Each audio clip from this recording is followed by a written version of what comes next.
Hello everyone, and welcome back.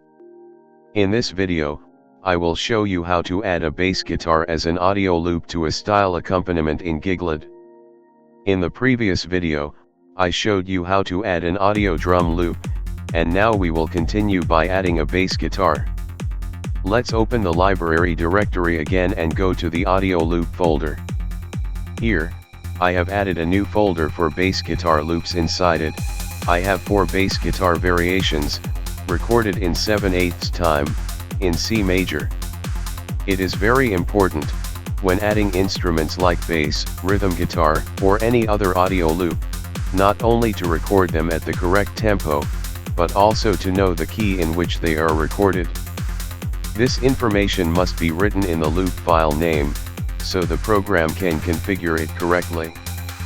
In my case, the main bass file is named 7/8 traditional _T120, where the letter T stands for tempo, and 120 is the BPM value. After that, we need to add the key to the individual loop files. For example, C dur for C major, D moll for D minor, and so on. In my case, the files are named like this: bass V1 C dur, which means bass variation 1, recorded in C major.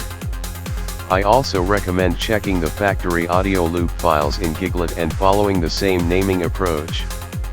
You will notice that some parts are recorded in keys like E or F sharp, and this information is clearly written in the file names.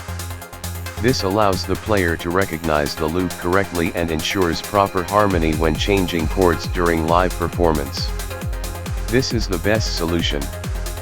Once all files are properly named and added to the library, we can go to the style editor and start adding the recorded loops to a style. We create a new track and select audio loop. Then we choose the track that will act as the bass guitar, navigate to the bass loop directory, and add the loops. Here, it is very important to select By Note Chord. This allows the bass to automatically adapt to the chords played with the left hand. You will notice that after adding the loops, each one is assigned to a specific note. Based on these notes, we can decide which variation each loop plays and how long it lasts. On the right side menu, there is also an additional settings page, where it is important to enable the options you need. These are the main and most important steps to follow in order to enjoy your new style.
In the next video, I will show you the classic method, how to add a bass or another track using MIDI.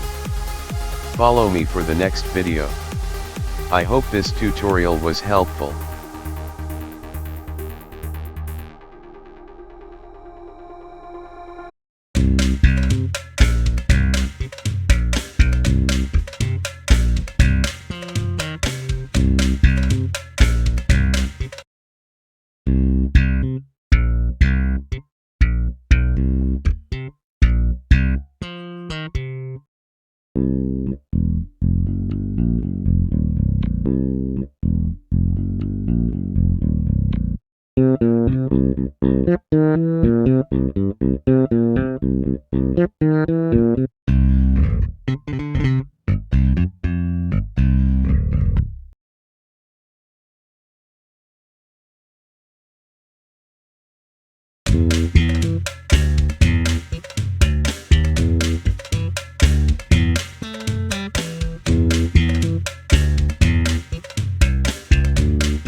Thank you very much, and see you soon.